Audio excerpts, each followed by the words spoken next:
ಕಾಶ್ಮೀರದಲ್ಲಿ ಹಿಂದೂ ಪ್ರವಾಸಿಗರ ಹತ್ಯೆ ಖಂಡಿಸಿ ಮಂಡ್ಯ ಜಿಲ್ಲೆಯ ಶ್ರೀರಂಗಪಟ್ಟಣದಲ್ಲಿ ಉಗ್ರರ ಪ್ರತಿಕೃತಿ ದಹಿಸಿ ಮಂಡ್ಯ ರಕ್ಷಣಾ ವೇದಿಕೆ ಕಾರ್ಯಕರ್ತರು ಆಕ್ರೋಶ ವ್ಯಕ್ತಪಡಿಸಿ ಪ್ರತಿಭಟನೆ ನಡೆಸಿದರು. ಮಂಡ್ಯ ರಕ್ಷಣಾ ವೇದಿಕೆ ಸಂಸ್ಥಾಪಕ ಅಧ್ಯಕ್ಷ ಬಿ. ಶಂಕರ್ ಬಾಬು ನೇತೃತ್ವದಲ್ಲಿ ಕಾರ್ಯಕರ್ತರು ಹಾಗೂ ಮುಖಂಡರು ಪಟ್ಟಣದ ಬೆಂಗಳೂರು ಮೈಸೂರು ಹೆದ್ದಾರಿಯಲ್ಲಿ ರಸ್ತೆ ತಡೆ ನಡೆಸಿ ಉಗ್ರರ ಪ್ರತಿಕೃತಿಗಳಿಗೆ ಕೊಳೆತ ಟೊಮ್ಯಾಟೊ ಎಸೆದು ಬೆಂಕಿ ಹಚ್ಚಿ ದಹನ ಮಾಡಿದರು. ಘಟನೆಯಲ್ಲಿ ಮೃತಪಟ್ಟ ಹಿಂದೂ ಪ್ರವಾಸಿಗರ ಆತ್ಮಕ್ಕೆ ಶಾಂತಿ ಕೋರಿ ಶ್ರದ್ಧಾಂಜಲಿ ಸಲ್ಲಿಸಿದ ಮರವೆ ಕಾರ್ಯಕರ್ತರು ಉಗ್ರರು ಹಾಗೂ ಅವರಿಗೆ ಕುಮ್ಮಕ್ಕು ನೀಡುತ್ತಿರುವ ಪಾಕಿಸ್ತಾನದ ವಿರುದ್ಧ ಧಿಕ್ಕಾರ ಕೂಗಿ ಪ್ರತಿಭಟಿಸಿದರು.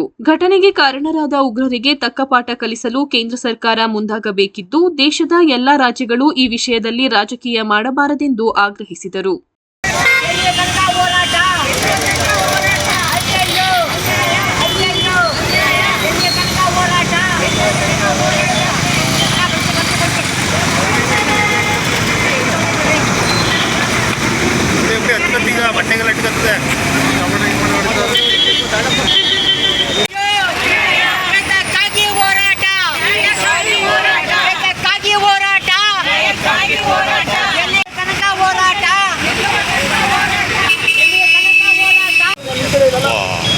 ಯಾಕೆ ಹೋಯ್ತಾವನಲ್ಲ ಅಡ್ಡ ಬಂದ್ಬಿಟ್ಟಲ್ಲ ಅದಕ್ಕೆ ಹೋಯ್ತದೆ.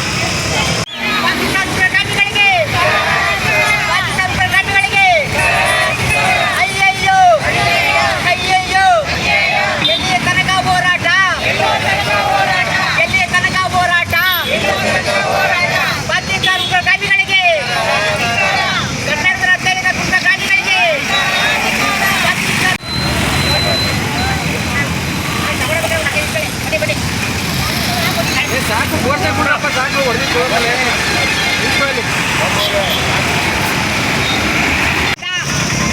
ಪ್ರವಾಸಕ್ಕೆ ಬಂದಿರುವಂಥ ಕನ್ನಡಿಗರ ಮೇಲೆ ದೌರ್ಜನ್ಯ ಹತ್ಯೆ ಮಾಡಿರುವಂಥ ಒಂದು ಏನು ಪಾಕಿಸ್ತಾನ ಉಗ್ರ ಸಂಘಟನೆ ಇದೆ, ಅದಕ್ಕೆ ತೀವ್ರವಾಗಿ ಮಂಡ್ಯ ರಕ್ಷಣಾ ವೇದಿಕೆ ಖಂಡಿಸ್ತೀವಿ. ಮತ್ತು ಜಮ್ಮು ಕಾಶ್ಮೀರ ಏನಿದೆ, ನರೇಂದ್ರ ಮೋದಿ ಅವರು ತಕ್ಷಣವಾಗಿ ಬಿಗು ಬಂದೋಬಸ್ತ್ ಮಾಡಿ ಮುಂದೆ ಪ್ರವಾಸಿಗರಿಗೆ ಒಂದು ಅನುಕೂಲ ಮಾಡಿಕೊಡ್ಬೇಕು. ಮತ್ತು ಏನು ನಮ್ಮ ಕನ್ನಡಿಗರು ಇವತ್ತಿನ ಹತ್ಯೆ ಮಾಡಿ ಎಷ್ಟೋ ಜನ ಒಂದು ಹೆಣ್ಣು ಮಕ್ಕಳ ಅಷ್ಟಕ್ಕೂ ಮಾಡಿಸಿದ್ದಾರೆ. ಆ ಉಗ್ರನ ಬಂಧಿಸಿ ಮುಂದೆ ಈ ರೀತಿ ಆಗದಂಗೆ ಕ್ರಮ ವಹಿಸಬೇಕು ಅಂತ ಕೇಳ್ಕೊಳ್ತೀವಿ ಮಂಡ್ಯ ರಕ್ಷಣಾ ವೇದಿಕೆಯಿಂದ. ಈ ಸಂದರ್ಭದಲ್ಲಿ ನರೇಂದ್ರ ಮೋದಿ ಅವರು ಕಟುವಾದ ಒಂದು ನಿಲುವನ್ನು ತಗೋಬೇಕಂತ ಹೇಳ್ತಿ. ಏನು ತೀರೋಗಿದ್ದಾರೆ ಕನ್ನಡಿಗರು, ಅವ್ರ ಆತ್ಮಕ್ಕೆ ಶಾಂತಿ ಸಿಗಲಿ, ಅವ್ರ ಕುಟುಂಬಕ್ಕೆ ಶಾಂತಿ ಸಿಗಲಿ ಅಂತೇಳಿ ಈ ಮೂಲಕ ಕೇಳ್ಕೊಳ್ತಾ ಇದ್ದೀವಿ. ಜೈ ಹಿಂದ್, ಜೈ ಕರ್ನಾಟಕ, ಜೈ ಭಾರತ್ ಮಾತಾ ಕಿ, ಜೈ ಭಾರತ್ ಮಾತಾ ಕಿ, ಜೈ ಕಾವೇರಿ ಮಾತಾ ಕಿ. ಈ ದಿನ ಮಂಡ್ಯ ರಕ್ಷಣಾ ವೇದಿಕೆಯಿಂದ ಏನು ನಮ್ಮ ಕರ್ನಾಟಕದಿಂದ ಒಂದು ಪ್ರವಾಸಿಗರಿಗೆ ಹತ್ಯೆಗಿರುವಂಥ ಪಾಕಿಸ್ತಾನ ಉಗ್ರಗಾಮಿಗಳ ವಿರುದ್ಧವಾಗಿ ಇಂದು ಆಕ್ರೋಶನ ವ್ಯಕ್ತಪಡಿಸ್ತಾ ಇದ್ದೀವಿ. ಇದು ಕರ್ನಾಟಕಕ್ಕೆ ಆಗಬಾರ್ದು ಅನ್ಯಾಯ ನಮ್ಮ ಕರ್ನಾಟಕ ಆಗಿದೆ. ಇದಕ್ಕೆ ಹಿಂದೆ ಯಾರು ಪೀಡಿತ ಆಗಿದ್ದಾರೆ ಅವ್ರಿಗೆ ವಿಶ್ವಸಂಸ್ಥೆಯವರು ಒಂದು ಇದನ್ನ ಒಂದು ಕಾನೂನು ರೀತಿಗೆ ಬಗೆಹರಿಸಿ ಅವ್ರಿಗೆ ಮುಕ್ತವಾದ ಶಿಕ್ಷಣ ಕೊಡಬೇಕು. ಮತ್ತು ಜಮ್ಮು ಕಾಶ್ಮೀರದಲ್ಲಿ ಏನಾಗಿದೆ ಅಂತ ಒಂದು ತನಿಖೆ ಆಗಬೇಕು. ಮತ್ತು ನರೇಂದ್ರ ಮೋದಿಯವರು ತಕ್ಷಣವಾಗಿ ನಾವು ಹಿಂದೂಗಳಾಗಿದ್ರು ಸಹ ಭಾರತೀಯದಲ್ಲಿ ನಾವು ಪರಕೀಯರಾಗಿ ಬದುಕುವಂಥ ಸ್ಥಿತಿಗಳು ಸಾಧ್ಯತೆ ತುಂಬ ಜಾಸ್ತಿ ಇರೋದ್ರಿಂದ ದಯವಿಟ್ಟು ತಕ್ಷಣವಾಗಿ ಹಿಂದೆ ಏನು ಕಾನೂನು ಇತ್ತು, ಆರ್ತಿಗೆ ಒಬ್ಬ ಮಗ ಕೀರ್ತಿಗೆ ಒಬ್ಬ ಮಗಳು ಅಂತ ಏನು ಒಂದು ಕಾಯ್ದೆ ಇತ್ತು, ಅಂತ ಹಿಂದೂ ಆಗಲಿ ಮುಸ್ಲಿಂ ಆಗಲಿ ಯಾವುದೇ ಜನ ಆಗಲಿ ಆ ಕಾಯ್ದೆನ ಮೊದಲಾಗಿ ನರೇಂದ್ರ ಮೋದಿ ಜಾರಿಗೆ ತರಬೇಕು. ಮತ್ತು ನಾವು ಇಲ್ಲಿ ಏನು ಪರಕೀಯರಾಗಿ ಬದುಕ್ತಾ ಇದ್ದೀವಿ, ಆ ಬದುಕನ್ನ ನಾಶ ಮಾಡಿ ನಾವು ಭಾರತೀಯರು ಹಿಂದೂಗಳಂತ ಬದುಕಕ್ಕೆ ಅವಕಾಶ ಮಾಡಿಕೊಡ್ಬೇಕು. ಇಲ್ಲ ಅಂತೇಳಿ ಮುಂದಿನ ದಿನಗಳಲ್ಲಿ ಹಿಂದೂಗಳು ಒಂದು ಕಾವಲಾಗಿ ಇಲ್ಲದೆ ಒಂದು ಕಣ್ಮರೆ ಆಗಬೇಕಂತ ಪರಿಸ್ಥಿತಿ ನಿರ್ಮಾಣ ಆಗಿದ್ದರಿಂದ ಇವಾಗ ಇನ್ನೊಂದ್ಸಲ ಹೇಳ್ತಾ ಇದ್ದೀನಿ, ಆರ್ತಿಗೆ ಒಬ್ಬ ಮಗ ಕೀರ್ತಿಗೆ ಒಬ್ಬ ಮಗು ಎಲ್ಲ ಜನಕ್ಕೂ ಜಾರಿ ತರಬೇಕಂತೇಳಿ ಈ ಸಂಘಟನೆ ಮೂಲಕ ಕೇಳ್ಕೊಳ್ತಾ ಇದ್ದೀನಿ. ಮತ್ತು ಉಗ್ರಗಾಮಿಗಳು ಪಾಕಿಸ್ತಾನದಲ್ಲಿ ಇದ್ದಾರೆ ಅಂತ ನಾವು ಅನ್ಕೋತೀವಿ. ನಮ್ಮ ದೇಶದಲ್ಲಿ ದೇಶದ್ರೋಹಿಗಳು ತುಂಬ ಜನ ಇದ್ದಾರೆ.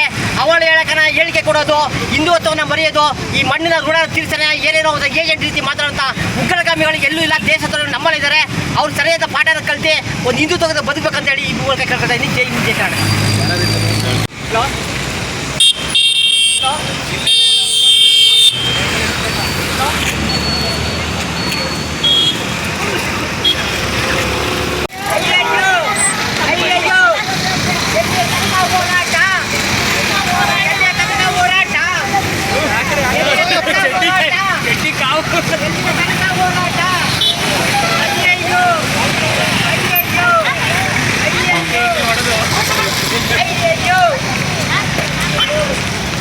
ಈ ಕಡೆ ಬಂದು